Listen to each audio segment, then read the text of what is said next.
వేకువ వాక్యం ఇది దైవ వాక్యం. వేకువ వాక్యం ఇది దైవ వాక్యం. వేకువ వాక్యం ఇది దైవ వాక్యం. వేకువ వాక్యం ఇది దైవ వాక్యం.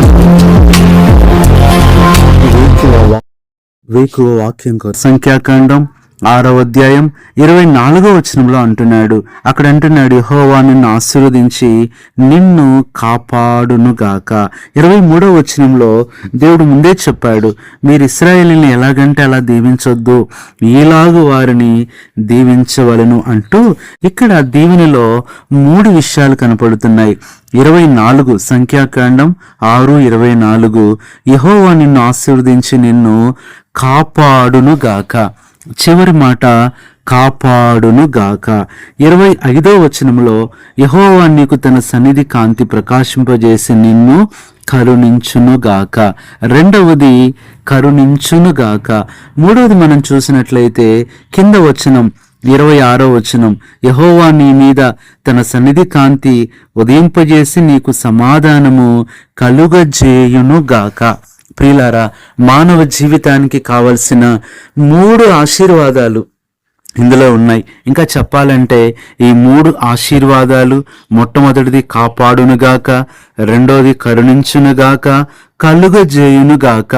ఈ 3 ఆశీర్వాదాలు ఎందుకు ఈ 3 చెప్తూ వచ్చాడంటే ఈ 3 త్రిత్వం ఉంది. అనగా తండ్రి, కుమార, పరిశుద్ధాత్మ ప్రభు ఉన్నాడు. కాపాడును అనే అనుభవంలో కాపాడేది తండ్రి అయిన దేవుడు నిత్యము మనల్ని కాపాడుతాడు. కునుకక ఆయన కాపాడేవాడుగా ఉన్నాడు. కరుణించునుగాక అనే మాటలో కరుణించేది ప్రభునేసు క్రీస్తు వారు. దావీదు కుమారుడా నన్ను కరుణించమని ఎవరు వచ్చి అడిగినా ఆయన కరుణిస్తూనే వచ్చాడు. మూడవది కలుగజేయునుగాక, అనగా పరిశుద్ధాత్మ దేవుని పని ఇది. నీకు ఏది కలుగు చేయాలన్నా ధైర్యము, నెమ్మది, సంతోషము, విజయము ఆత్మరూపిగా ఉండి ఆయన కలుగజేసే దేవుడుగా ఉంటున్నాడు. కాబట్టి ఇన్ని గొప్ప 3 అంతల ఆశీర్వాదాలు మనం పొందితే మన జీవితంలో ఎలాంటి కొదువ కూడా మనకుండదు. ఒక రకంగా చెప్పాలంటే ప్రియులారా, దేవుడు ముందే చెప్పాడు, ఈ దీవెనలు ఎవరినంటే వారిని దీవించొద్దు, ఇవి ఇశ్రాయేలీయులకు మాత్రమే ఉపయోగించండి. ఇక్కడ మనం చూసినట్లయితే ఇశ్రాయేలీయులు దేవుని ప్రజలు. అయితే ఒక మాట చూసినట్లయితే మరి మనకేంటి అంటే మనకి శాపమే. ఉదాహరణకు మనం చూసినట్లయితే ఎక్కడైనా 2 తల్లిదండ్రులు ఉన్నప్పుడు ఆ బిడ్డ కోసం ఎంతో శ్రేష్టమైన ఆహారాన్ని సిద్ధపరిచి స్కూల్కి తీసుకొచ్చి ఇస్తారు. అంతేకాని అక్కడుంటున్న 500 మంది పిల్లలకి వారు ఇవ్వలేరు. ఎందుకంటే ఒకవేళ ఆ బాబు బర్త్డే రోజు ఆ బాబుకు మాత్రమే, సొంత కుమారుడికి మాత్రమే మంచి ఆహారాన్ని వండుకొని తీసుకువస్తారు. మిగతా పిల్లలకి ఏదన్నా చాక్లెట్లో లేదంటే ఏదన్నా కేక్స్ ఇవ్వచ్చు, కానీ అందరికి ఆహారం పెట్టలేరు. ఎందుకు అంటే వాళ్ళ కుమారుడు ఒక్కడే, 500 మంది కుమారులు కారు. ప్రియులారా, మనం కూడా అలాగే ఉన్నాం. ఇశ్రాయేలీలే దేవుని ప్రజలు, మనం ఆయన ప్రజలం కాదు. ఇంకా చెప్పాలి అంటే ఆశీర్వాదంలో ఎలాంటి పాలు మనకు లేదు. ఆశీర్వాదాలు వాళ్ళవే. ఎఫెసీ 2:12 ప్రకారము సమస్తము కూడా వారివే. అంత మాత్రమే కాదు, దేవుడు కూడా వారి దేవుడే. అలాంటి పరిస్థితుల్లో మరి అన్నిలమైన మనకేముంది? మన అపరాధాలను బట్టి, మన పాపాలను బట్టి, మన అవిధేయతను బట్టి ఆశీర్వాదాలు కాదు కానీ శాపాన్ని కొని తెచ్చుకున్నాం. అనగా శాపము మనకెంతో సిద్ధంగా ఉన్నది. అలాంటి పరిస్థితుల్లో నెహెమ్యా గ్రంథం 13:2 చివరి మాట, అయినను మన దేవుడు ఆ శాపమును ఆశీర్వాదముగా మార్చాడు. ప్రియులారా, ఎంత గొప్ప దేవుడు ఇది నాను అనుకున్నాడు. ఈ ఉదయకాల గమనములో ఈ 3 విషయాలను బట్టి కాపాడునుగాక, కరుణించునుగాక, కలుగజేయునుగాక అనే అనుభవంలో బైబిల్లో నుంచి ఒక సహోదరి జీవితాన్ని మనం చూడొచ్చు. ఆమె పేరు రూతు. రూతు గ్రంథములో ఈ గాక అనే మాట ఖచ్చితంగా 12 సార్లు ఉంది. 12 అనేది ఏం చూపిస్తుందంటే సర్వ సంపూర్ణత, 7 సంపూర్ణత, 5 కృపా సంపూర్ణత కలిస్తే అది సర్వ సంపూర్ణత. ఇది రూతు జీవితంలో మనం చూసినట్లయితే రూతు జీవితము ఎలా ఉంది అంటే అన్యురాలు, మోయాబీరాలు. అసలు ఆమెకు రావాల్సింది శాపమే. నువ్వు కష్టపడుదువుగాక, నువ్వు నశించిపోదువుగాక, నువ్వు మరణించదువుగాక అని ఇలాంటి శాపాలున్న ఆమె జీవితాన్ని ప్రియులారా నీవు ఆశీర్వదింపబడుదువుగాక అనే అనుభవంలో ఆమె వస్తూ వచ్చింది. ఇది మన దేవుడు కూడా ప్రియ సహోదరి సహోదరుడా, మనుషులు నిన్ను దూషించవచ్చు, మనుషులు నిన్ను శపించవచ్చు, మనుషులు నీ మీద ఎన్నో నిందలు వేయొచ్చు. నీ సొంత ఇంటిలోనే నువ్వు నమ్మిన స్నేహితులే, నువ్వు పనిచేసే చోట, నువ్వు నివసించే చోట ఎంతో మంది పైకి మంచి మాటలు మాట్లాడవచ్చు, కానీ నీకు దూరముగా నీ గురించి ఎన్నో శాప వచనాలు మాట్లాడవచ్చు. బాధపడద్దు, దిగులు పడద్దు. ఆ శాపాలన్నీ కూడా ప్రియులారా మీ మేలు కొరకే, అవి మీ ఆశీర్వాదము కొరకే దేవుడిస్తున్నాడు. అందుకని ఇక్కడ రూతు గ్రంథం 1వ అధ్యాయము 8వ వచనములో మొట్టమొదటిగా యెహోవా మీ ఎడల దయచూపును గాక. బైబిల్ గ్రంథంలో అన్ని వచనాల్లో ఒక చిన్న మాట, గొప్ప మాట అదేంటంటే గాక అంటే అర్థం ఏంటంటే ఇట్ విల్ బి డన్. గాక అని వచ్చిందంటే అది జరుగుతుంది. ఒకప్పుడు కాగా అని మనం ఉండేవాళ్ళం, అంటే మనకు లేదు, ఇంకా ఏదో షరతులున్నాయి.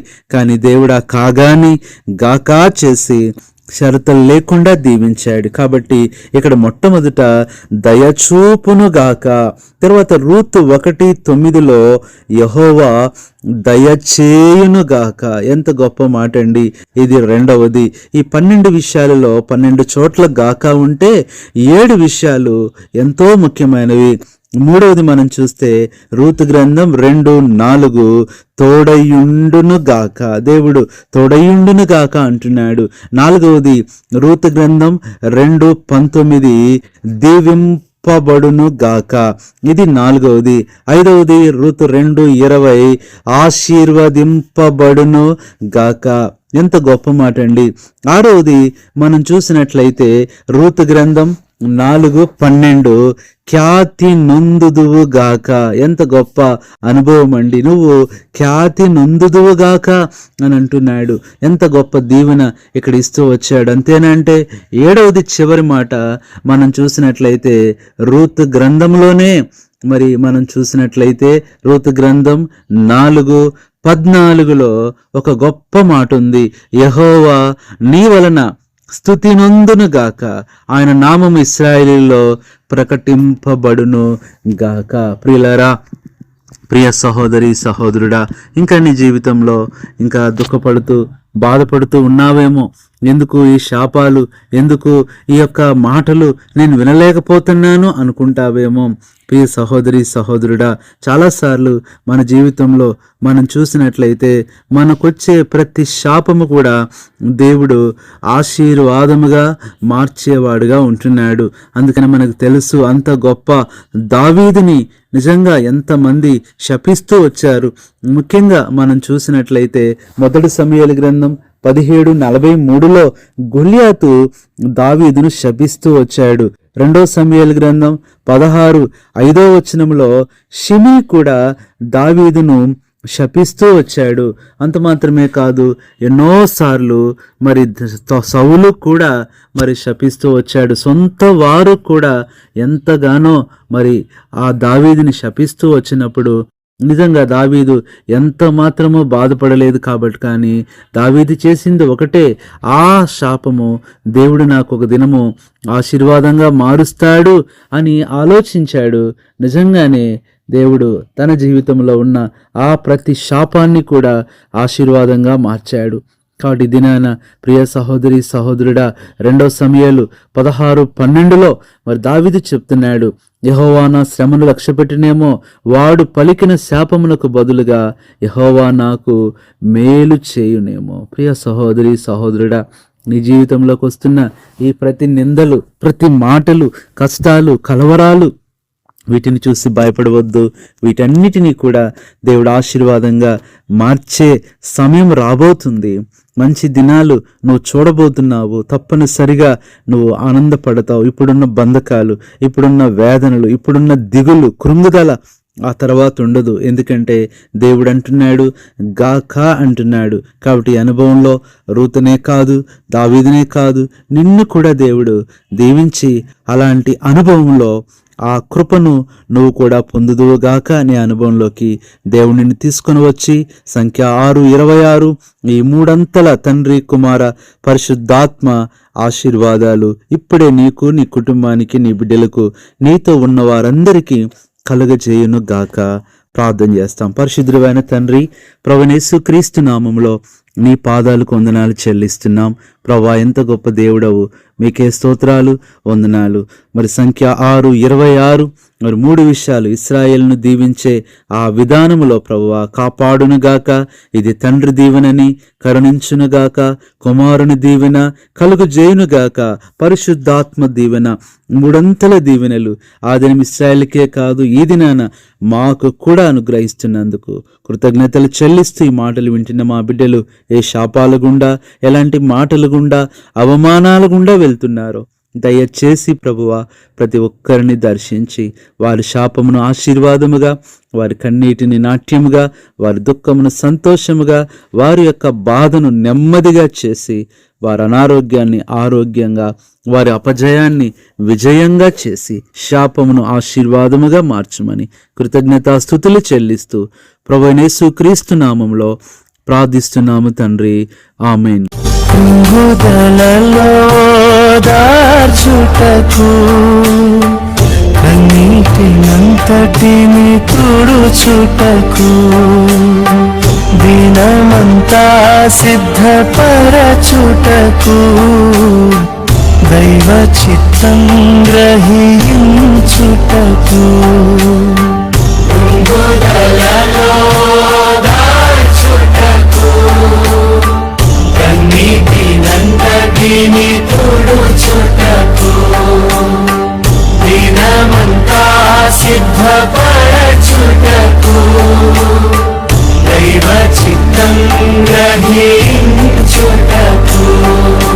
వేకువ వాక్యము